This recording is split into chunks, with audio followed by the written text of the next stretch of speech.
33 எல்லாரும் சேர்ந்து வாசிப்போம். அன்றைய தினமே அவர்களில் 2 பேர் எருசலேமுக்கு 7 அல்லது 8 மைல் தூரமான எம்மாவு என்னும் கிராமத்துக்கு போனார்கள். போகையில் அவர்கள் வர்த்தமானங்கள் யாவையும் குறித்து அவர்கள் ஒருவரோடொருவர் பேசிக்கொண்டார்கள். இப்படி அவர்கள் பேசி சம்பாஷித்துக் கொண்டிருக்கையில் இயேசு தாமே சேர்ந்து அவர்களோடு கூட நடந்து போனார். ஆனாலும் அவரை அறியாதபடிக்கு அவருடைய கண்கள் மறைக்கப்பட்டிருந்தது. அப்பொழுது அவர் அவர்களை நோக்கி, நீங்கள் துக்க முகம் உள்ளவர்களாக வழி நடந்து ஒருவருக்கொருவர் சொல்லிக் கொள்ளுகிற காரியங்கள் என்னவென்று கேட்டார். அவர்களில் ஒருவனாகிய கிளேயோப்பா என்பவன் தியேத்திரமாக, இந்நாட்களில் எருசலேமிலே நடந்தவர்களை அறியாதபடிக்கு நீர் அந்நியராக இருக்கிறீரோ என்றார். அவர் எவைகள் என்றார். அதற்கு அவர்கள், நசரேயனாகிய இயேசுவை குறித்தவைகளை அவர் தேவனுக்கு முன்பாகவும் செய்கைகளிலும் வாக்கிலும் வல்லமுள்ள தீர்க்கதரிசியாயிருந்தார். நம்முடைய பிரதான ஆசாரியரும் அதிகாரிகளும் அவரை மரண ஆக்கினைக்கு உட்படுத்தி சிலுவையில் அறைந்தார்கள். அவரே இஸ்ரவேலை மீட்டு ரட்சிப்பவர் என்று நாங்கள் நம்பியிருந்தோம். இவைகள் சம்பவித்து இன்று 3 நாளாகிறது. ஆனாலும் எங்கள் கூட்டத்தை சேர்ந்த சில ஸ்திரீகள் அதிகாலமே கல்லறையிடத்துக்கு போய் அவருடைய சரீரத்தை காணாமல் திரும்பி வந்து அவர் உயிரோடு இருக்கிறார் என்று சொன்ன தேவதூதரை தரிசித்தோம் என்று சொல்லி எங்களை பிரமிக்க பண்ணினார்கள். அப்பொழுது எங்களில் சிலர் கல்லறை இடத்துக்கு போய் இஸ்ரேல் சொன்னபடியே கண்டார்கள், அவரையோ காணவில்லை என்றார்கள். அப்பொழுது அவர் அவர்களை நோக்கி, தீர்க்கதரிசிகள் சொன்ன யாவையும் விசுவாசிக்கிறதுக்கு புத்தி இல்லாத மந்த இதயம் உள்ளவர்களே, கிறிஸ்து இவ்விதமாய் பாடுபடவும் தமது மகிமையை பிரவேசிக்கவும் வேண்டியதில்லையா என்று சொல்லி மோசே முதலிய சகல தீர்க்கதரிசிகளும் எழுதின வேத வாக்கியங்கள் எல்லாவற்றிலும் தம்மை குறித்து சொல்லியவர்களை அவர்களுக்கு விவரித்து காண்பித்தார். அத்தருணத்தில் தாங்கள் போகிற கிராமத்துக்கு சமீபமானார்கள். அப்பொழுது அவர் அப்புறம் போகிறவர் போல காண்பித்தார். அவர்கள் அவரை நோக்கி, நீரங்களுடனே தங்கியிரும், சாயங்காலம் ஆயிற்று, பொழுதும் போயிற்று என்று அவரை வருந்தி கேட்டுக்கொண்டார்கள். அப்பொழுது அவர் அவர்களுடனே தங்கும்படி உள்ளே போனார். அவர்களோடு அவர் பந்தி இருக்கையில் அவர் அப்பத்தை எடுத்து ஆசீர்வதித்து அதை பெற்று அவர்களுக்கு கொடுத்தார். அப்பொழுது அவர்களுடைய கண்கள் திறக்கப்பட்டு அவரை அறிந்தார்கள். உடனே அவர் அவர்களுக்கு மறைந்து போனார். அப்பொழுது அவர்கள் ஒருவரை ஒருவர் நோக்கி, வழியிலே அவர் நம்முடனே பேசி வேத வாக்கியங்களை நமக்கு விளக்கம் காட்டின பொழுது நம்முடைய இருதயம் நமக்குள்ளே கொழுந்து விட்டு எரியவில்லையா என்று சொல்லிக்கொண்டு இங்கே போனார்கள். அநேக காரியங்கள் இதில் இருந்தாலும் நாங்கள் இதில் பார்க்குற காரியம் பிரதர்ஸ் அண்ட் சிஸ்டர்ஸ், இதில் பேக்ரவுண்ட் என்னன்னு சொன்னால், இயேசு உலகத்தில் மரித்து அவர் அடக்கம் பண்ணின பிறகு 3 நாளுக்கு பிறகு நடந்த ஒரு சம்பவத்தை இதில் நாங்கள் பார்க்கிறோம். ஆமென். இதில் சொல்லப்பட்ட ஒருவருடைய பெயர் கிளேயோப்பா. அவருடைய மனைவி அநேக நம்புகிறார்கள் இயேசுடைய சிலுவை அடியில் நின்ற அவருடைய மனைவி மொரால் என்று சொல்லி நம்புகிறார்கள். ஆனால் மற்ற சீசருடைய பெயர் எங்களுக்கு தெரியாது. 2 பேரும் இந்த இடத்துல நடந்து போய்கொண்டிருக்கிறார்கள். யூதர் பொதுவாக ஒரு ஆள் இறந்த பிறகு அதை ஒரு 3 நாள் காத்திருப்பார்களாம். மறுபடியும் அந்த ஏதாவது கோமா ஸ்டேட்ல இருந்து எழுவார் என்று சொல்லி பொதுவாக காத்திருப்பார்கள். அந்த 3 நாளுக்கு பிறகு அவருடைய ஒரு பிழையான ஒரு நம்பிக்கை என்று கூட சொல்லலாம். அவருடைய நம்பிக்கை அப்படியாக அந்த ஆத்மா அந்த ஆவி சுத்தி திரிஞ்சு கடைசியாக 3 நாளுக்கு பிறகு அவர்கள் ஒரு முடிவுக்கு வந்துடுவார்கள், இது ஒன்று நடக்காது, ஃபுல்லாக மறித்து விட்டார் என்று சொல்லி. அது அப்படித்தான். அப்படியாக இதிலே சொல்லப்பட்ட அந்த 2 பேரும் இயேசுடைய சீசர்களாக இருந்தார்கள். அந்த அப்போஸ்தலர்களாக இருக்கவில்லை. அந்த 12 பேரில் ஒருவராக இருக்காவிட்டாலும் இயேசுவுக்கு அநேக சீசர்கள் இருந்தார்கள். இயேசுவை பின்பற்றுற சீசர்களாக இயேசுடைய போதனைகளை கேட்டு அதன்படி பின்பற்றுவர்களாக இருந்தார்கள் என்று சொல்லி நாம் பார்க்கிறோம். ஆமென். இதை பார்த்தா எங்கே அந்த எல்லா காரியங்களிலும் அவர்கள் பங்கெடுத்த ஒரு சீசர்களாக இருந்தார்கள். ஆகவே ஆனாலும் அவர்கள் எப்படிதான் இயேசுவோட எவ்வளவு காலம் சிலவர்களுக்கு தெரியாது. இயேசுடைய 3 வருஷ ஊழியத்தில் அவர்கள் எவ்வளவு காலம் இயேசுவோடு அவர்கள் உலாவினார்கள் தெரியாது. அவர்கள் சின்சியராக, அதாவது உண்மையிலே ஆண்டவரை நேசிச்ச ஒரு சீசர்களாக இருந்தார்கள். ஆனால் அவர்களிலே இருந்த ஒரு பெரிய ஒரு குறைவான காரியம், அவர்கள் வேதத்தை முழுமையாக விளங்காதவர்கள். ஆமென். இதில் பார்க்கிறோம். இதை நீங்கள் கூட ஒவ்வொரு ஸ்டெப்பாக பார்க்கிற பொழுது அவர்கள் இயேசுவை சரியாக விளங்காதவர்களாக இருந்தார்கள், சின்சியராக இருந்தார்கள். உண்மையாகத்தான் ஆண்டவரை சீசராக இருந்தாலும் ஆண்டவர் ஒரு தீர்க்கதரிசியாக மாத்திரம் பார்த்தார்கள். அது மாத்திரமல்ல, மெஸ்ஸியாவாகவும் பார்த்தார்கள். ஏனென்று சொன்னால் இவர் தான் தங்களை எல்லாம் இவர்கள் மூலம் இஸ்ரவேலரை மீட்டு ரட்சிப்பவர் என்று நம்பியிருந்தோம். அதாவது அவரை மெஸ்ஸியா என்று நம்பியிருந்தார்கள். ஆமென். ஆண்டவரை தீர்க்கதரிசியாகவும் நினைத்தார்கள், ஆண்டவரை மெஸ்ஸியா என்று நம்பி இருந்தார்கள். ஆனால் அவர்களிடத்திலே ஒரு காணப்பட்ட ஒரு லேக் ஆஃப் அண்டர்ஸ்டாண்டிங், அதாவது அவர்களுடைய குறைப்பட்ட காரியம் என்னன்னு சொன்னா மெஸ்ஸியாவை சரியாக அறியாமல் இருந்தார்கள். ஆமென். மெஸ்ஸியா மூலம் வரப்போற விடுதலையை நம்பி இருந்தார்கள். மெஸ்ஸியான்னு சொன்னா அவர்கள் ஒரு 4 வருஷம் காத்திருந்தார்கள். ஆதாம் ஓவாளுக்கு தேவன் ப்ராமிஸ் பண்ணுகிறார். அங்கு ஆதியாகமம் 3:15 இந்த உலகத்துல தான் மனசு நான் வருவேன் என்று சொல்லி எல்லாம் டீல் பண்ணுவேன்னு சொன்ன பொழுது 4 வருஷம் காத்திருந்தார்கள். காத்திருந்து அங்குதான் கிறிஸ்து பிறக்கிறார். ஆமென். கிரேக்கர் லாங்குவேஜ்ல கிறிஸ்து என்றார்கள், யூதர் அதை மெஸ்ஸி என்றார்கள். ஆகவே அப்ப பிறப்பார் என்று அவர்கள் காத்திருந்தார்கள். இவர்கள் உண்மையாக ஃபாலோ பண்றா இருந்தார்கள். ஆனால் மெஸ்ஸியாவை குறித்து சரியான விளக்கம் இல்லை. அதாவது மெஸ்ஸியாவுடைய பாடுகளை குறித்து மெஸ்ஸியா பாடுபடுவார் என்று சொல்லி அவர்கள் அறியாமல் இருந்தார்கள். மெஸ்ஸியா மூலம், அதாவது இயேசு மூலம் வருகிற விடுதலை, வெற்றி வாழ்க்கை, அதில்தான் அவர்கள் கவனம் செலுத்தி அதுதான் அவர்களுக்கு தெரிந்த அறிவாக இருந்துச்சு. முதலாவது அவர்கள் வேதத்தில் சரியாக அதை விளங்காமல் அதை தங்களுடைய மற்றவர்கள் மூலம் கட்டதுனால, வேதத்தை சரியாக விளங்காததுனால அந்த பாடுகள் என்ற பகுதி, மெஸ்ஸியாவுடைய பாடுகள் என்ற பகுதிகளுக்கு சரியாக விளங்காமல் இருந்தபடியா அவர்களுக்கு தெரியாது மெஸ்ஸியா மரிப்பார் என்று சொல்லி. ஆமென். ஆகவே மரித்த பொழுதோ அவருடைய நம்பிக்கை முழுக்க அங்கு அற்று போனவர்களாக இருக்கிறார்கள். இவ்வளவு காலம் இயேசுவை நம்பி ஒரு விடுதலை வரும் என்று சொல்லி பின்பற்றினவர்களுக்குள்ளே ஒரு இயேசுடைய மரணத்தோடு அவருடைய நம்பிக்கை முழுக்க மரிச்சது போல ஃபீல் பண்ணாங்க. 3 நாள் பார்க்கிறார்கள், ஏதாவது ஒரு காரியம் நடக்கும் என்று. 3 நாளுக்குள்ள இன்னும் அவர்கள் முடிவெடுத்து விட்டார்கள் இயேசு மெஸ்ஸியாவே இல்லை என்று. ஆமென். அதாவது மரிச்சே விட்டார் என்றால் அவர்களுக்கு தெரியாது மெஸ்ஸியா பாடுபட வேண்டும், மெஸ்ஸியா மரிக்க வேண்டும், மெஸ்ஸியா உயிர்த்தெழுவார் என்று சொல்லி ஆண்டவர் சொன்னதெல்லாம் அது வேதத்தில் தெளிவாக சொல்லப்பட்டாலும் அவர்களை செலக்டிவ் ஹியரர்ஸ் சொல்வார்கள். அதாவது செலக்ட் பிக்கிங், அதாவது சில வசனங்கள், அங்கே ஒரு வசனம் இங்கே ஒரு வசனம், அங்கே இருக்கிற மகிமையான காரியங்கள், சங்கீதத்தில் சொல்லப்பட்ட மகிமையான காரியங்கள், மெஸ்ஸியா இதை செய்வார் அதை செய்வார் என்று சொல்லி அந்த மகிமையான காரியங்கள் மாத்திரம், வெற்றியான காரியங்கள்ல மாத்திரம் அவருடைய கண்கள் இருந்துச்சு. அதை இயேசுல அவள் எதிர்பார்த்தார்கள். இயேசுவை குறித்து தங்களுடைய ஓன் பிக்சர், ஆமென், தங்களுடைய ஓன் மெஸ்ஸியா, தங்களுடைய கற்பனையில தாங்கள் வேதத்துல இருந்த அங்கே ஒரு பகுதி இங்கே ஒரு பகுதி, அவர் சொன்ன இவர் சொன்ன ஒவ்வொரு பகுதியை வச்சு தங்களுக்கு ஒரு ஓன் பிக்சரை, ஓன் மெஸ்ஸியாவை அவர்கள் தங்களுடைய மனதிலே உண்டாக்கி வச்சபடியா அங்கு உண்மையான மெஸ்ஸியா பாடுபட்ட பொழுது அவர்களுக்கு அங்கு அதை ஏற்றுக்கொள்ள முடியாமல் போயிட்டது, விளங்க முடியாமல் போய்விட்டது. அதனால அவர் சோர்ந்து போறார்கள்.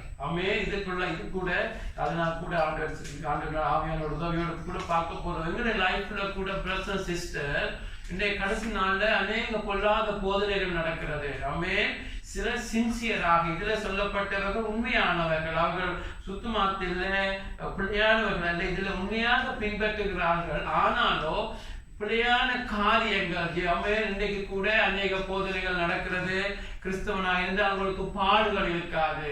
பாடுகள் வந்தால் ஏதோ நீங்க பாவம் செய்தது போல சொல்ற ஒரு டீச்சிங் நடந்து கொண்டிருக்குது. கிறிஸ்தவனா இருந்தால் இந்த உலகத்துல உங்களுக்கு எல்லாம் வெற்றி வெற்றி என்று சொல்லி ஒரு வியாதி வந்தாலே உங்களை நியாயம் தீர்க்கிற ஒரு கூட்டம். சில இடங்கள்ல வியாதி எங்களுடைய பாவத்தினால வர முடியும், சில தண்டனைகள் பாவத்தினால வர முடியும், இல்லை என்று இல்லை. ஆனால் ஒரு ஒரு எல்லாமே மகிமை, எல்லாமே வெற்றி. கிறிஸ்தவனா இருந்தா வெற்றி, நீங்க தேவனுடைய பிள்ளை, நீங்க ராஜாவுடைய பிள்ளை, இந்த உலகம் எல்லாம் எல்லாம் வெற்றி வாழ்க்கை என்று சொல்லி ஒரு பிள்ளையான காரியத்தை தங்களுடைய பவுல் சொல்லுகிறார், உண்மையான இயேசுவை நீங்க பின்பற்றாமல் தங்களுக்கென்று கற்பனை பண்ணி தங்களுக்கு ஏற்ற போதனைகளை எடுத்து பைபிள்ல அங்கே இங்கே செரிப்பிட் பண்ணன்னு சொல்லுவாங்க. அங்கே ஒரு போதனை, இங்கே ஒரு போதனை, தங்களுக்கு வசதியான போதனை எல்லாம் எடுத்து தங்களுக்கென்று ஒரு பிள்ளையான ஒரு காரியத்தை உண்டாக்கி அது நடக்கணும்னு எதிர்பார்த்து கொண்டு இருப்பார்கள். ஆனா அப்படியான ஒரு வெற்றி வாழ்க்கை, அப்படியான இடையில ஒரு பாடு வந்த உடனேயே பின்மாற்றமா போவார்கள். ஒரு பாடு வந்த உடனேயே சொந்து போவார்கள். ஒரு பாடு வந்த உடனேயே ஏன் இந்த பாடு வருது, ஏன் தேசங்களை கைவிட்டு விட்டால் நாங்கள் இதெல்லாம் நம்பி இருந்தோம் என்று சின்சியரா இருக்கிறவர்கள் கூட சோர்ந்து போகலாம். ஆமென். நீங்கள் நான் சொல்றவங்களுக்கு விளங்கும் நினைக்கிறேன். ஆமென். இதுல இருந்தவர்கள் இதிலே காணப்பட்ட 2 பேரும் அவர்கள் சோர்ந்து போய் கொண்டிருக்கிறார்கள்.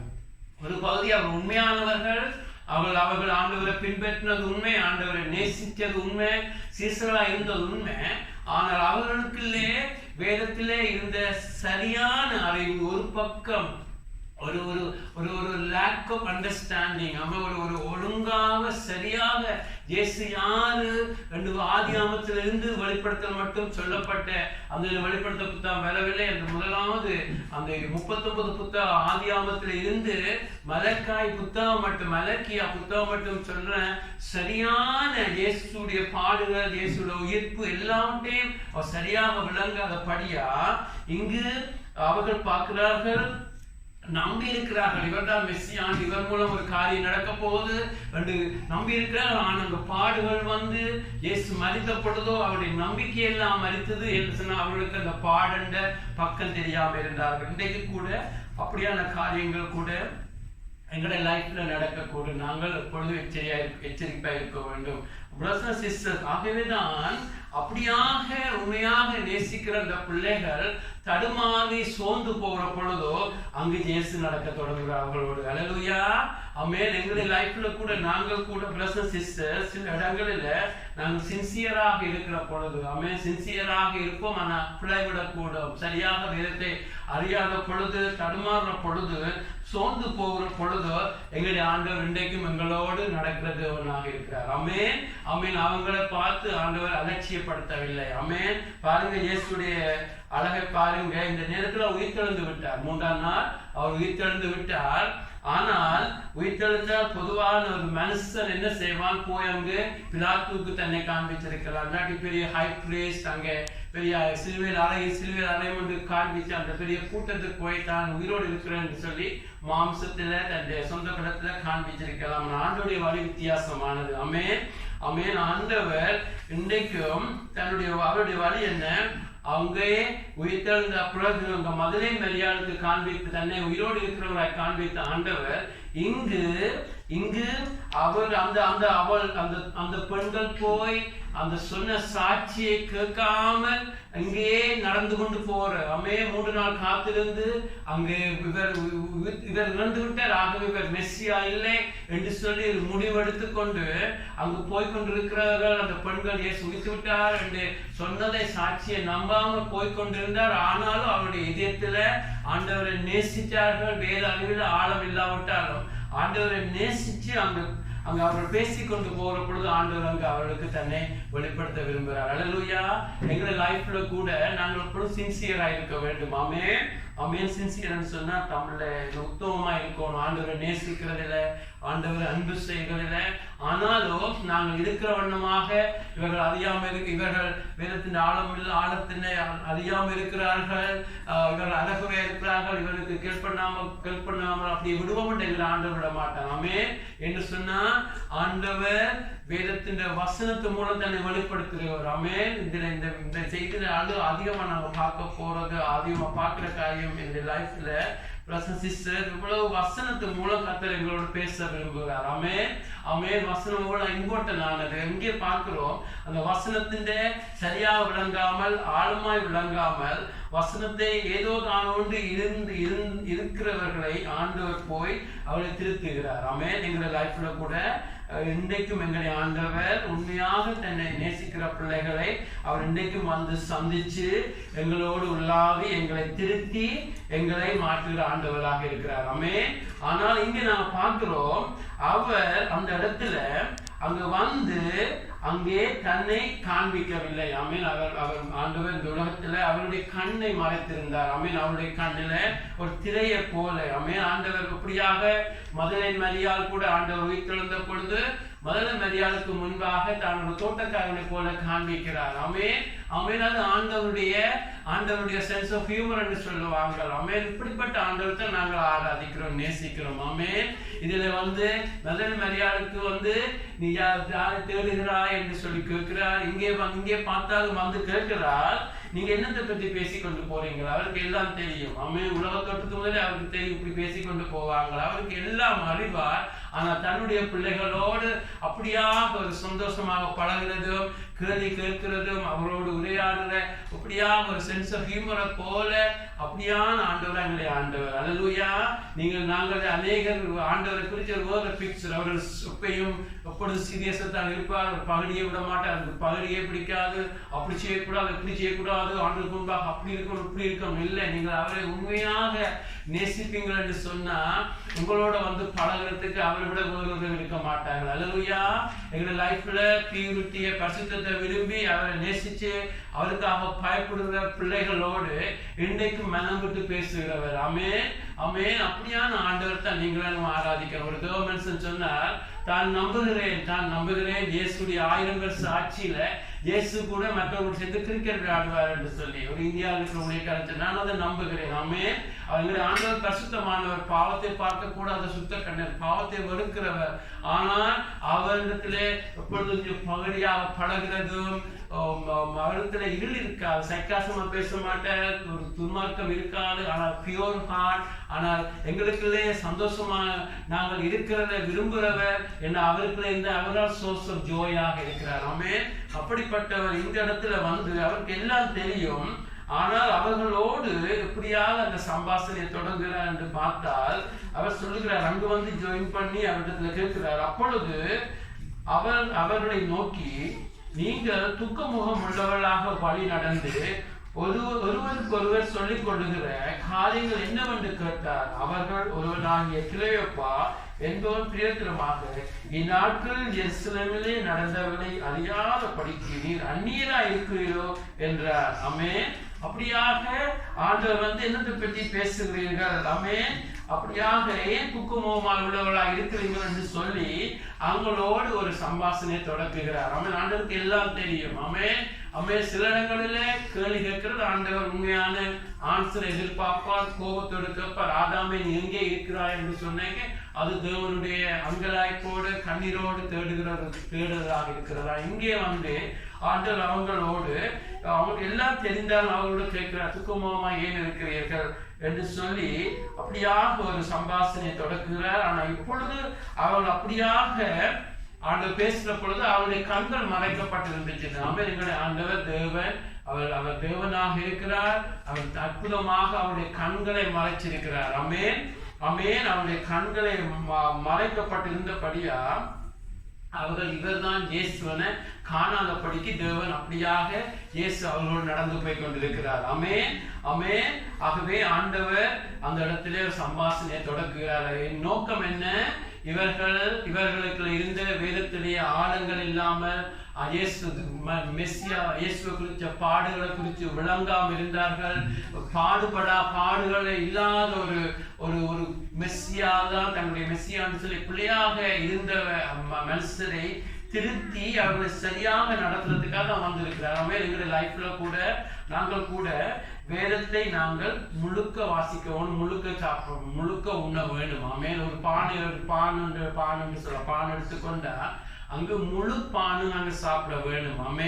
அப்படித்தான் அங்க ஒரு பிச்சு இங்க ஒரு பிச்சு எடுத்து சாப்பிட, அங்கே எடுத்து இங்க எடுத்து சாப்பிட்டா கிறிஸ்தவ வாழ்க்கையில சரியாக வளர முடியாது. ஆகவே நாங்கள் கூட இந்த லைஃப்ல இதுதான் என்னுடைய ஃபேவரட் புக் ஆஃப் சாம் 91, சாம் 91, நாங்கள் 23, சங்கீதம் 23, அதான் என்னுடைய ஃபேவரட் இருக்கிற பிள்ளையில். ஆனால் நாங்கள் ஆதியாமத்திலிருந்து வெளிப்படுத்தல் மட்டும் நாங்கள் உயிரோடு இருக்க மட்டும் எப்பொழுதும் வாசிச்சு தியானிச்சு அது சரியாக எடுக்க வேணும். அங்கே ஒரு கால் வச்சு இங்கே ஒரு கால் வச்சு அதை ஸ்கிப் பண்ணி இந்த பகுதியை ஸ்கிப் பண்ணி புக்கை எசேக்கியேல ஸ்கிப் பண்ணி எல்லாம் நாங்கள் பார்த்தோம்னு சொன்ன நாங்கள் கூட ஒரு பிள்ளையான இயேசுவை நாங்கள் இந்த லைஃப்ல உருவாக்கி விடுவோம். நாங்கள் ஒரு பிள்ளையான இயேசுவை லைஃப்ல உருவாக்கிட்டு அதுதான் நாங்கள் வழிபடுகிற இயேசுவோடு இருக்கிற பொழுதோ, ஒரு பிரச்சனை வருகிற பொழுதோ ஆவியானவர் எப்பொழுது எப்படி பேசுவார்? வசனத்துல இருந்தா எங்களோட பேசுவார். ஆமென், ஆமென். ஆகவே எங்களை அந்த பாடல் இருந்தா தான் அகப்பேர வருமென்றது போல எங்களுக்கு இருக்கிறது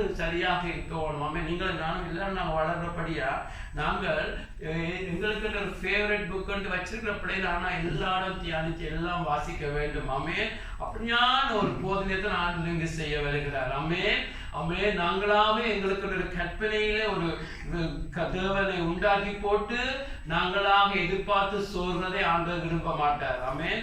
ஆகவே ஆண்டவர் அவங்களுக்கு தன்னுடைய அந்நியரை போல காண்பிக்கிற பொழுதோ, ஆண்டவர் இருக்கிற எதை பற்றி பேசுகின்ற பொழுதோ நாங்கள் இப்படி வாசிச்சோம்.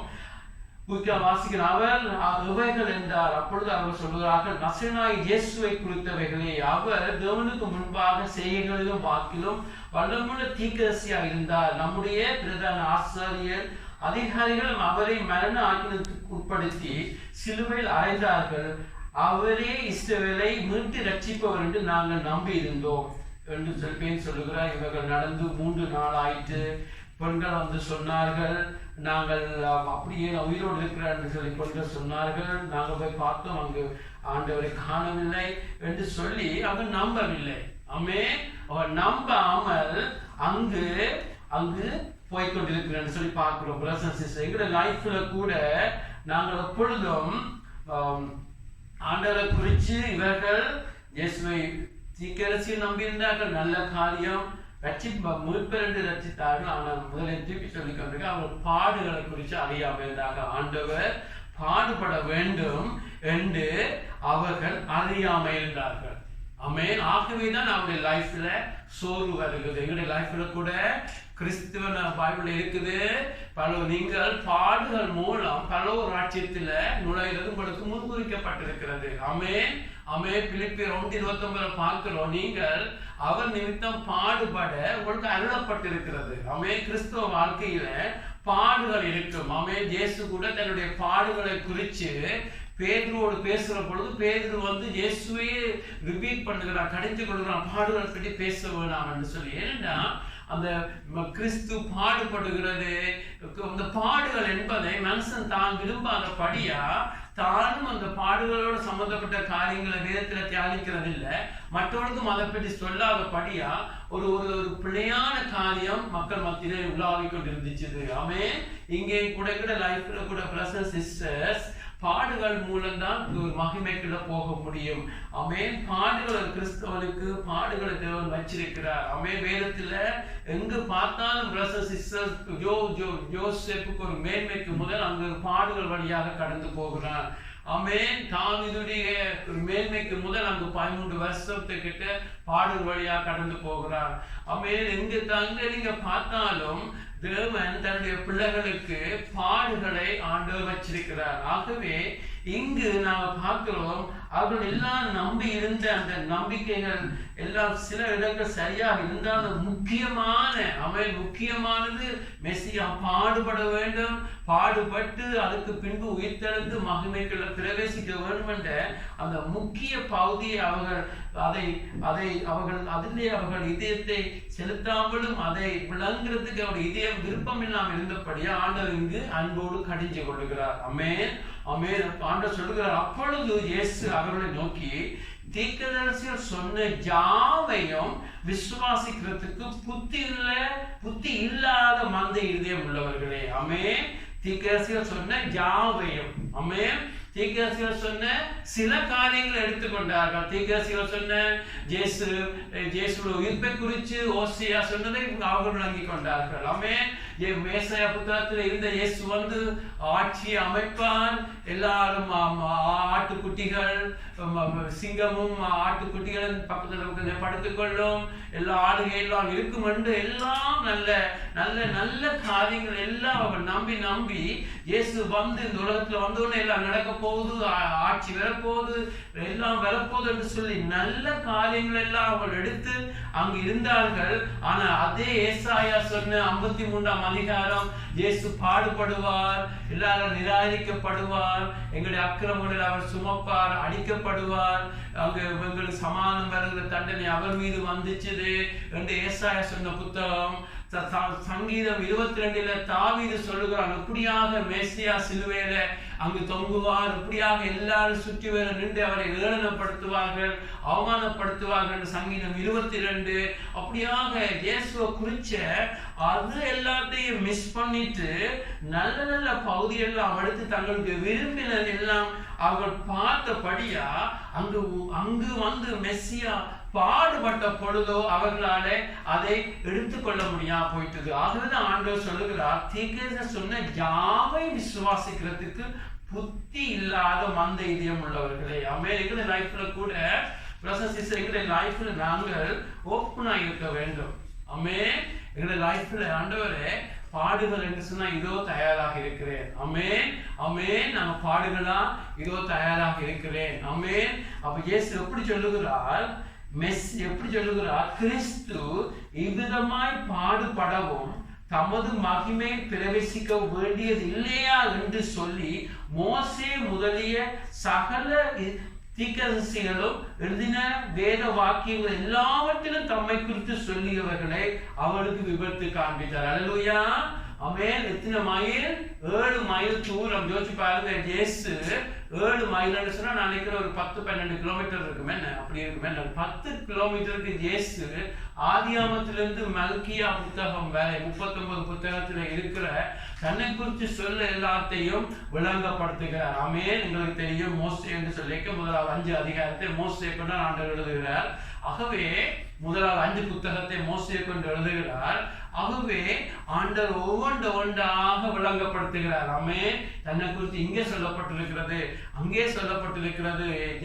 ஆதியாகமம் 3:15 தன்னை பற்றி சொல்லப்பட்டிருக்கிறது. எப்படியாக பலிகள் நடந்துச்சு, எப்படியாக பலிகள், இந்த பலிகளுக்கு என்ன அடையாளம் என்று தன்னை குறித்து இயேசு சொல்லுகிறார். அல்லேலூயா. யோசிச்சு பாருங்க, இயேசு ஒரு டீச்சிங் செய்திருந்தா அப்படி இருந்திருக்கும். அல்லேலூயா.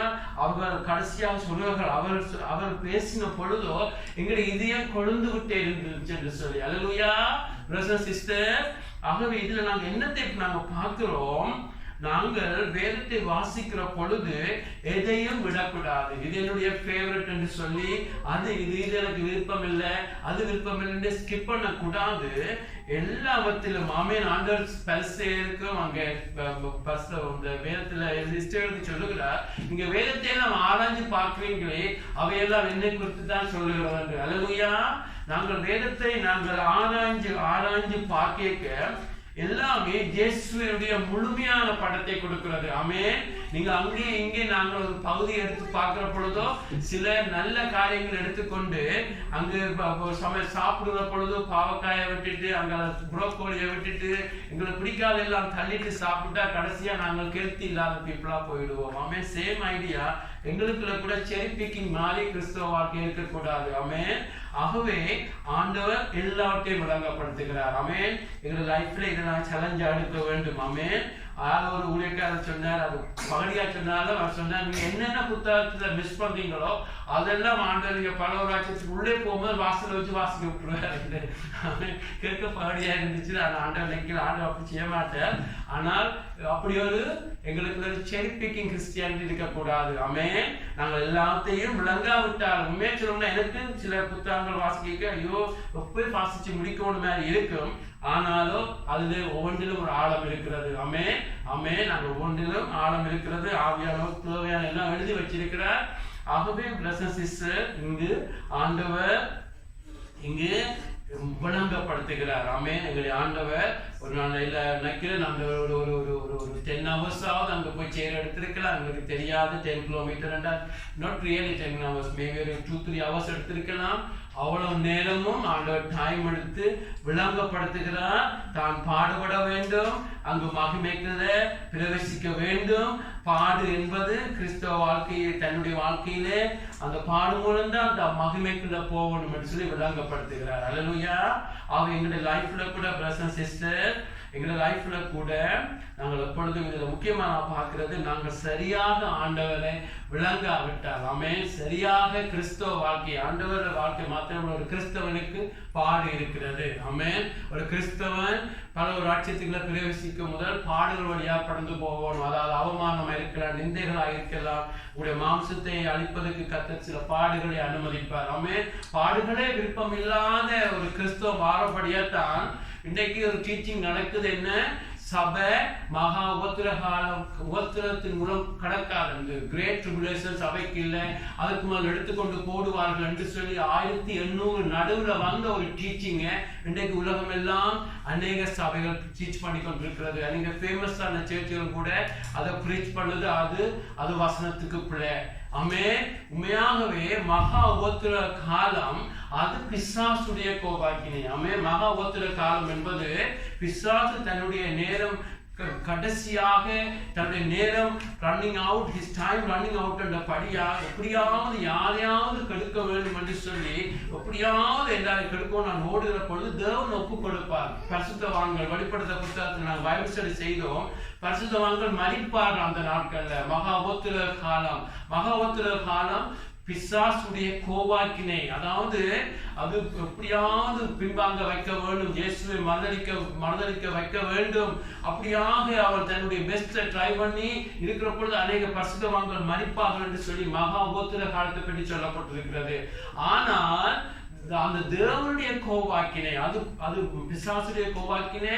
ஆனா தேவனுடைய கோவாக்கினை, அந்த 7 கலசங்கள் எல்லாம் ஊட்டப்படுகிற பொழுது சபை இருக்காது. அவன் எப்படியாக நோவாவுடைய காலத்துல அங்கு நியாயத்திற்கு வந்த பொழுது நோவாவுடைய பேழை மூலம் நோவா காக்கப்பட்ட பொழுது அங்கு ஆக்கினத்திற்கு வந்தது போல தேவனுடைய கோவாக்கினை வர்ற பொழுது சபை இருக்காது. ஆமென். சனங்கள் எப்பொழுதும் மகா உபத்திர காலத்தையும் தேவனுடைய கோவாக்கினையே குழப்பி பேசுகிறார்கள். அது பிள்ளை. ஆமென். என்று சொன்ன பாடுகளை விரும்பாத ஜனத்துக்கு மகா உபத்திர காலம் வழியாக நீங்க போக தேவையில்லை என்று அங்கு சொல்லி ஒரு பிள்ளையான காலத்தை போதிக்கிறார்கள். கவனமாக இருக்கணும். கிறிஸ்தவனுக்கு பாடுகள் உண்டு. ஆமென். ஆமென். பாடுகள் இல்லாத ஒரு கிறிஸ்தவத்தை காண்பிச்சால் அது மதமாக மாறிவிடும். ஆமென். இதுல நாம பார்க்கிறோம் பிரதர்ஸ் சிஸ்டர், இயேசுவே சொல்லியிருக்கிறார் மத்தேயு புத்தகத்திலே மகா உபத்திர காலம் உண்டு, அதன் பின்பு என்று சொல்லி ஆண்டவர் வடிவாக எல்லாம் சொல்லியிருக்கிறார். எப்படி எல்லாம் ராப்சர் வேலை எல்லாம் ஆண்டவர் வடிவாக சொல்லியிருக்கிறார். ஆனா சபையில அங்கங்கு பாடுகளை விரும்பாத ஒரு கூட்டம் இருக்கிறபடியா உலகம் எல்லாம் தங்களுக்கு ஏற்ற தங்களுக்கு பிரியமான ஒரு கிறிஸ்துவை தாங்களா கற்பனையில உருவாக்கி அந்த இயேசுவை பார்த்து கொண்டிருக்கிறார்கள். ஆனா பாடு வந்த வருதோ சோர்ந்து பின்மாறி போய் பின்மாற்றமா போவார்கள். சைனா தேசத்துல இந்த மகா உபத்திர காலம் கிறிஸ்தவருக்கு இருக்காது. அதுக்கு முதல் திடீரென இயேசு வந்து எல்லாரையும் கொண்டு போவார் என்று சொல்லி நம்பி ஒரு 60-70 வருஷத்துக்கு மேல் நிறைய கிறிஸ்தவ வாழ்ந்து கொண்டு வந்தார்கள். திடீரென அந்த மாசத்துக்கு நினைக்கிறேன் அவருடைய அந்த பிரச்சனைகள் வர்ற பொழுது கிறிஸ்தவர் பார்த்து கொண்டிருந்தார். இயேசு வரப்போறார் கூட்டிக் கொண்டு போறார் என்று. ஆனா இயேசு வராதபடியே அநேகர் மறுதலிச்சு கிறிஸ்தவத்தை விட்டு போனார்கள் என்று சொல்லுகிறார்கள். அதுதான் அதான் பிசாசுடைய தந்திரம். ஆமென். பாடுகள் இல்லாத கிறிஸ்தவத்தை காண்பிச்சு பாடுகள் இல்லை எல்லா மகிமை காண்பிக்கிற பொழுது அங்க பாடு வருகிற பொழுதும் நீங்க பின்வாங்கி போடுவீங்க. அதான் பிசாசுடைய தந்திரம். ஆகவே நாங்கள் எப்பொழுதும் எங்களுடைய லைஃப்ல வேதத்துல எல்லா பகுதியும் தியானிக்க வேண்டும். ஆமென். வேதத்துல எங்கு பார்த்தாலும் ஒரு பாடலுக்கு பின்புதான் தேவன் மகிமையை வச்சிருக்கிறார். அல்லேலூயா. உலக ஆசீர்வாதத்துக்கு கூட யோசேப்பு கூட ஒரு பாடல்களுக்கு பிறகுதான் அங்க ஒரு மகிமையை தேவன் வச்சிருந்தார். தாவீதுடைய வாழ்க்கையை எடுத்துக்கொள்ளலாம். எங்கு பார்த்தாலும் ஒரு பாடுகள் இருக்கும். ஆமென். அதே போலதான் இயேசுடைய லைஃப்ல ஆண்டவர் வடிவா சொல்லுகிறார், விதமாய் பாடுபடவும் தமது மகிமையில் பிரவேசிக்கவும் வேண்டியது இல்லையா என்று சொல்லி மோசே முதலிய சகல தீர்க்கதரிசிகள் மனிதன வேத வாக்கு எல்லாவற்றையும் இயேசு தம்மை குறித்து அங்கு அவளுக்கு விவரித்து காண்பித்தார். அல்லேலூயா. இன்றைக்கு கூட நீங்கள் சோர்ந்து போகிற பொழுது, அப்படியாக போகிற பொழுது எங்களுடைய ஆண்டவர் அதே ஆண்டவராக இருக்கிறார். ஆமென். இயேசு வந்த உடனே காண்பிச்சிருக்கலாம் அந்த 2 சீசனுக்கு, இது நான் தான் இயேசு, நான் உயிரோடு இருக்கிறேன் என்று உடனே காண்பிக்கவில்லை. பாருங்க, ஆண்டவர் வசனத்தை காண்பிக்கிறார். அல்லேலூயா. எங்களுடைய ஆண்டவர் எப்பொழுதும் வசனத்தை கனப்படுத்திருக்கிறார். ஆமென். திடீரென நான் தான் உயிர் திறந்து விட்டேன், நான் தான் என்று சொல்லி அப்படியே காண்பிச்சிருந்தா அவங்க வசனத்துக்கு போயிருக்க மாட்டாங்க. ஆமென். ஆண்டவர் எல்லாத்திலும் பார்க்க தன்னுடைய வசனத்தை மேன்மைப்படுத்துகிறவர். அல்லேலூயா. அவர்தான் தோமஸ் சொல்லுகிறார், ஆமென், நீ என்ன பார்த்து விசுவாசிக்கிற, ஆனால் காணாமல் விசுவாசிப்பவனே பேறு பெற்றவன் என்று சொல்லி உங்களையும் என்னையும் அவர் காணாமல் வசனத்தை பாசித்து விசுவாசிக்கிற பொழுது எங்களை இன்னும் மேன்மைப்படுத்த விரும்புகிறார். அல்லேலூயா. அப்படியாக தன்னுடைய வசனத்தை அவர் மேன்மைப்படுத்துகிற ஆண்டவர். ஆமென். இந்த வசனத்து மூலம் உங்களோடு பேசுகிறவர். ஆகவே பிரதர்ஸ் சிஸ்டர்ஸ், அப்படியாக ஆண்டவர் சொல்லி அப்படியாக சொன்ன பின்பு அவங்களோட பேசிட்டு ஆண்டவர் தொடர்ந்து தான் அந்த பயணம் பண்றத போல காண்பிக்கிறார். அல்லேலூயா. அங்க பயணம் பண்ற போல காண்பிக்கிறார். அப்பொழுதும் நாங்க பார்க்கிறோம், அவர்கள் ஆண்டவரை வருந்தி அழைக்கிறார்கள். ஆண்டவரை வாரும்.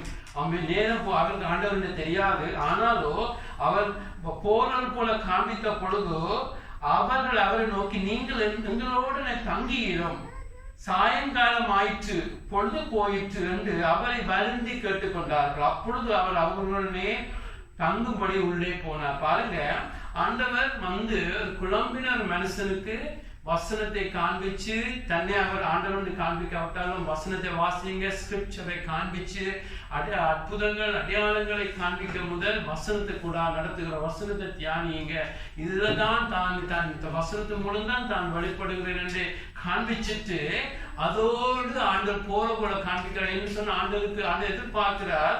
ஆண்டவர் ஒரு நாளும் உங்களை போஸ்ட் பண்ணி உங்களை வீட்டுல வர மாட்டார். பாருங்க, வெளிப்படுத்த புத்தகத்துல நான் கதவுல தட்டி கொண்டு நிற்கிறேன், திறந்தாவது அந்த கதவை திறந்தா நான் உங்களுக்கு பிரவேசிப்பேன். இன்றைக்கு கூட பிரதர்ஸ் சிஸ்டர் விசுவாசியா இருக்கலாம், அவிசுவாசியா இருக்கலாம், எங்களுடைய ஆண்டவர் டீசென்ட் ஆனவர். ஆமென். அவர் ஜென்டில். பிசாசு தான் பூட்டப்பட்ட கதவுகளை தள்ளி கொண்டு உள்ளே வருவான். ஆனால் ஆண்டவர் எப்பொழுதும் ஒருத்தன் ரெஸ்பெக்டா அழைச்சார். ஆமென். சீசர்கள் அப்போஸ்தலர் காலத்துல உயிர்த்தாப்புல அங்க வருகிற என்ன சொன்னா, அவங்க ஏற்கனவே அங்க ஆண்டவர் வாரம் ஒன்றை அழைத்த கூட்டத்துக்குள்ள ஆண்டவர் போய் அங்க திடீர்னு நினைக்கிறார். அது வேற காரியம். ஏன்னா ஏற்கனவே நேசிக்கிற ஒரு கூட்டம், யூதாஸ் மரிச்சிட்டு அந்த 11 பேரும் ஆண்டவரை நேசிக்கிறபடி அங்க போய் நிற்கிறார். அது வித்தியாசம். ஆனால் பிரதர்ஸ் சிஸ்டர், இங்கு ஆண்டவர் காண்பிக்கிறார், தான் போறது போல காண்பிக்கிற பொழுதோ அவர்கள் சொல்லுகிறார்கள், ஆண்டவரே வாழும் என்று சொல்லி வருந்தி அழைக்கிறார்கள். அல்லேலூயா. இந்த லைஃப்ல கூட ஆண்டவர் சில காரியங்கள் உங்களுக்கு காண்பிப்பார், சில காரியங்களை காண்பிப்பார். ஆனால் நீங்கள் இன்னும் அடுத்த கட்டத்துக்கு அவரு உங்களுடைய லைஃப்ல இன்னும் அடுத்த கட்டத்துல நீங்கள் அவரோட இன்னும் ஒரு க்ளோஸாக இருக்க வேண்டும் என்று சொன்னா நீங்க வருந்தி அழைக்க வேண்டும். அல்லேலூயா. ஆமென். வேதத்தை பார்த்தாச்சு, அதை கற்றாச்சு, நல்ல வசனம் எல்லாம் சொல்லியாச்சு, அந்த வேதம் வாசிக்கிறோடைய எங்கள் திருப்தியாக விட்டிருக்கலாம். ஆனால் ஆண்டவர் அவர் சொல்றார்கள், கண்டிக்க வாழும், எங்களோட வாழும் என்று சொல்லி அழைக்கிற பொழுதோ அங்கு ஆண்டவர் போய் அவங்களோட அப்பம் கொடுக்கிறார். அவன் இதுல கூட ஒரு இன்ட்ரெஸ்டிங்கான ஃபேக்ட் என்னன்னு சொன்னா, அங்கு கெஸ்டா இருக்கிறவங்களோட அப்பம் கொடுக்கிற வேலையை செய்ய மாட்டார்களாம். ஆமென். எஜமானனாக இருக்கிறவர்கள் அப்பம் பிற்பார்களாம். அங்கு மற்றவர்கள் இருப்பார்கள். ஆனால் இங்கே இயேசுவை அங்கு அப்பம் விட்டபடி அதிலே காணப்படுகிறது. அவள் இயேசு வந்து இவர் அறியாமல் இருந்தாலும் இயேசுக்கு தங்களை விட்டு கொடுக்கிறார்கள். ஆமென். இயேசுக்கு நீரே பார்த்து கொள்ளும். அவருடைய போதனையை கேட்டு அந்த இதயம் அவருடைய இதயத்திலே ஒரு காரியம் நடந்தபடியா நீரே இதை பொறுப்படும் என்று சொல்லி விட்டு கொடுத்தது போல இயேசுவை அப்பம் இருக்கிற பொறுப்பை கொடுக்கிறார்கள். அதிலே நாங்கள் பார்க்கிறோம். என்னன்னு சொன்னா எங்களுடைய லைஃப்ல கூட ஆண்டவர் என்ன கிட்ட போகணும்னா எங்களை ஒப்பு கொடுக்க வேண்டும். அல்லேலூயா. நீரே எஜமானாகிடும். இயேசுவே சிலர் கெஸ்டா தான் வச்சுட்டாங்க தங்களை வீட்டில். ஏதாவது தேவைண்டா யாரும் போகும், ஆனால் எங்களோட எந்த உறவும் எங்களுக்கு வேணாம் என்று. அப்படியான இடத்துல ஆண்டவர் கம்ஃபர்டோட இருக்க மாட்டாங்க. இங்கே அவர் தான் அப்பம் விட்டார் பொழுது அதை ஸ்காலர்ஸ் அதை ஸ்டடி பண்ணாக்க சொல்றாங்க, இயேசுக்கு தங்களை விட்டு கொடுத்தார்கள். அதாவது இயேசுவே நீரே இங்கே எஜமானனை போல இரும்புன்னு சொல்லி விட்டு கொடுத்தபடியா அங்கு பிரதர்ஸ் சிஸ்டர் அங்கு ஆண்டவர் அப்பத்தை பெற்கிறார். அப்படியாக எங்களுடைய லைஃப்ல எப்பொழுது நீரே எஜமான். ஆமென். அவர் சர்வவல்ல தேவன் இந்த உலகத்துல தன்னை தாழ்த்தி உங்களோட உலாவுகிறவர். இன்றைக்கும் தன்னை குறித்து சரியாக விளங்காதவர்களுக்கு தன்னை விளங்கப்படுத்துகிறவர். ஆனாலும் அவரை நாங்கள் திரும்பி கேட்கணும். வாழும் போதகரே எங்களோட தங்கியிடும். இதே ஒரு பாடலாக எழுதி இருக்கிறார்கள். வாங்க ஆண்டவரே, ஆமென், எங்களோட வரத்தான் வேண்டும், எங்களோட பேசும் என்று பாருங்க. மண்ணால் உண்டாக்கப்பட்ட நாங்கள் இந்த முதலும் முடிவுமில்லாத சர்வவல்ல தேவனை வருந்தி அழைக்க வேண்டும். அல்லேலூயா. என்று அவர் ஜென்ரல் காடாக இருக்கிறார், பெரியவராக இருக்கிறார். ஆமென். அப்படியாக தாகத்தோடு வந்த சக்கையை விட்டு அங்கு உண்ண போகிறார். ஆமென். அங்கு 1000 பேர் ஆண்டவரை சுற்றி இருந்தாலும் சக்கையுடைய தாகத்தை பார்க்கிறார். ஆமென். அங்கு இயேசுவை காண முடியாத பொழுது மரத்திலே ஏறி நின்று தன்னுடைய வெக்கத்தை விட்டு அங்கு ஏறி இருந்த பொழுது சக்கையை கீழே வா, உன்னுடைய விட்டு நாம் வர வேண்டும் என்று சொல்கிறார். அல்லேலூயா. அவர் தாகத்தை பார்க்கிறவர். ஆமென். தன்னை உண்மையாக தேடுவதற்கு தன்னை வெளிப்படுத்துகிறவர். அல்லேலூயா. ஆகவே ஆண்டவரிடத்துல விட்டு கொடுக்கிற பொழுதோ அங்கு அப்பம் இருக்கிற பொழுது அவருடைய கண்கள் திறக்கப்படுகிறது. அல்லேலூயா.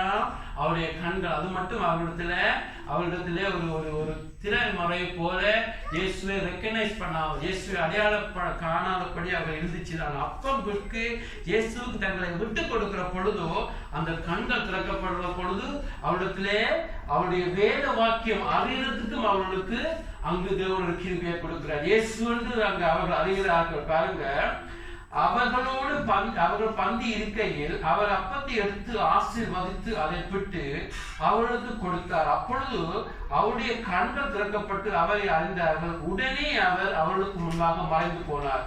அப்பொழுது அவர்கள் ஒருவரை ஒருவர் நோக்கி, வழியிலே அவர் நம்முடனே பேசி வேத வாக்கியங்களை நமக்கு விளங்கப்படுத்தின பொழுது நம்முடைய இதயம் நமக்குள்ளே கொழுந்து விட்டு எரியவில்லை என்று சொல்லிக் கொண்டார்கள். ஆமென்.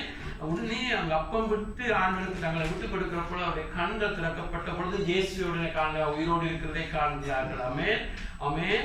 அப்பொழுது அவர் சொல்லுகிறார்கள், வருகிற வழியில இயேசு தங்களுக்கு இயேசு அறியாமல் இருந்தாலும் அந்த டீச்சிங்கை கொடுக்கிறார். ஒரு 3-4 hours டீச்சிங் கொடுக்கிறார். மோசே இந்த புத்தகத்துல தன்னை குறித்து பேசின எல்லாம் டீச்சிங் கொடுக்கிற பொழுதோ அவருடைய இதயம் கொழுந்து விட்டு எரியுது. அதாவது பரிசுத்த ஆவியானுடைய கிரி அங்கே இருந்துச்சு. ஆமென். கொழுந்து விட்டு எரியுதுன்னு சொன்னால் வசனத்தை கேட்க ஒரு தாகம் உண்டாயிடுச்சு. ஆமென். அப்படியான ஆமென் உண்மையாக நீங்கள் சின்சியராக ஆண்டவரை தாகத்தோடு தேடுகிற பொழுதோ ஆண்டவருடைய வசனங்களை கேட்கிற பொழுதோ செய்தியில கேட்க நீங்க வேதத்தை வாசிக்கிற பொழுது அந்த காரியம் உங்களுடைய லைஃப்ல நடக்கும். அது நல்ல விஷயம். என்டர்டைன்மெண்ட்டுக்காக இல்ல மாறி அந்த நியூஸ் இந்த டியூட்டி அப்படி நான் சொல்லல. உண்மையாகவே அந்த அப்படியான ஒரு தாகத்தை எங்களுடைய லைஃப்ல உண்டாக்கி கொண்டே இருப்பார். ஆவியானுடைய வேலையாக இருக்கிறது. ஆமென். இதுல நாங்கள் பார்க்கிறோம் பிரதர் சிஸ்டர், அப்பொழுது கண்கள் திறக்கப்பட்ட பொழுது அவள் ஆண்டு உயிரோடு இருக்கிறதை காண்கிறார்கள். உடனே ரஷ் பண்ணி அங்கே ஓடுகிறார்கள். அங்கே எல்லா சீசர்கள் எல்லாம் இருக்கிற அந்த வீட்டுக்கு ஓடுகிறார்கள். ஆண்டவர் அங்கே வந்து அவளுக்கு முன்பாக தன்னை மறுபடியும் உயிரோடு இருப்பதை எல்லாருக்கும் காண்பிக்கிறார். ஆமென். சிஸ்டர், இதுல அநேக காரியத்தை நாங்க பார்த்தாலும் முக்கியமாக நாங்க பார்க்கிறது, நாங்கள் ஆண்டவரை தேடுகிறது, ஆண்டவரை நேசிக்கிறது உத்தமமாக இருக்கலாம். ஆனாலோ நாங்கள் வேதத்தை நாங்கள் சரியாக எல்லாத்தையும் சரியாக லேர்ன் பண்ணி ஒரே நாள்ல லேர்ன் பண்ண முடியாது. ஆனால் எங்களுக்கு தாகம் இருக்கணும். வேதத்துல எந்த புத்தகத்தை நான் விட மாட்டேன். எல்லாரும் நான் சரியாக விளங்கி இயேசுவை அழிவுக்காக அல்ல, எல்லாரும் நான் இயேசுவை காண வேண்டும். எல்லா புத்தகத்தில் இருக்கிற எல்லா 66 புத்தகத்தை நான் எப்ப முடியுமோ எல்லாம் தியானிச்சு அந்த இயேசுவை நான் சரியா பார்க்கணும். சரியாக நாங்கள் பார்க்காவிட்டால் நாளைக்கு எங்களுக்கு வேற போராட்டங்கள்ல சோர்ந்து போய்விடுவோம். எங்களுக்கு சரியான ஒரு ஃபவுண்டேஷன் எங்களுக்கு இருக்காது. ஆகவே நாங்கள் இயேசுவை நாங்கள் சரியாக பார்க்கிற பொழுதோ பிரதர் சிஸ்டர் நாங்கள் கற்கிற வசனத்திலிருந்து ஆங்கிலம் எங்களோட பேசுவார், எங்களை தேற்றுவார். ஆகவே எங்களுடைய லைஃப் ஸ்ட்ராங்காக இருக்க வேண்டும். ஆமென். அது மாத்திரமல்ல, இயேசு வசனத்தோடு மாத்திரமல்ல, ஆண்டவரை நாங்கள் எங்கள் லைஃப்ல வருந்தி அழைக்க வேண்டும். ஆமென். வருந்தி அழைக்கிற பொழுதோ ஆண்டவருக்கு எங்களை விட்டு கொடுக்கிற பொழுதோ எங்களுடைய லைஃபை ஆண்டவர் இன்னும் எங்களுடைய உள்ளான மனசனை இன்னும் தனக்குள்ள கொண்டு வருவார். ஆமென். இன்னும் நான் கட்டி சேர வைப்பார். தான் உயிரோடு இருக்கிறதையும், தான் உலகத்தில் எல்லாத்துக்கும் மீது அதிகாரம் இருக்கிறதையும், தான் யார் என்பதையும், அங்கே இருக்கிற இவங்களுக்கு பிலாத்துவுக்கோ அவங்களுக்கு தன்னை வெளிப்படுத்தவில்லை. ஆனால் உண்மையாக தேடுகிறவர்களுக்கு தன்னை இன்னும் வெளிப்படுத்த தான் உயிரோடு இருக்கிறதாகவும், எல்லாத்து மீது அதிகாரம் உள்ளது, எல்லாத்தையும் காண்பிப்பார் உண்மையாக தேடுகிறவர்களுக்கு. ஆமென். உண்மையாக தேடுகிறவர் யாரா இருந்தாலும் ஒரு நாளும் ஆண்டவர் கைவிட மாட்டார். அவரோடு உலாவிக் கொண்டே இருப்பார். அவர் தன்னை பற்றி பேசுகிற யாராவது அவரை குறித்து பேசிக் கொண்டிருக்கிற பொழுது மலாக்காய் புத்தகம் சொல்லப்பட்டிருக்கிறது, அவர்கள் வந்து கேட்டுக்கொண்டிருப்பார் தன்னை பற்றி பேசுகிறது. அப்படியான ஆண்டவர். ஆமென். எங்களுடைய ஆண்டவர் சீரியஸாக கடைசியை போல துக்கம் பெரிய சீரியஸ் முகமானவர், போத்து போறவர் அல்ல. ஒரு பகடியாக தமிழ் சொல்லுவாங்க, பகடியாக பேசி ஒரு வஞ்சனை இல்லாத பகடி சந்தோஷமாக அப்படியான ஒரு ஆண்டவர் தான் நாங்கள் லைஃபா அவரை தான் நாங்கள் ஆராதிக்க போறோம், சேவிக்க போறோம். ஆமென். கிறிஸ்தவ வாழ்க்கை தான் உண்மையான சந்தோஷமான வாழ்க்கை. அந்த ஆண்டவரை சரியாக அறிகிற பொழுது ஹல்லேலூயா. அவன் இப்ப எழுதிருந்து ஜெபிப்போம் இந்த இடத்துல. ஆமென். எங்களை அதிகமாக நேசிக்க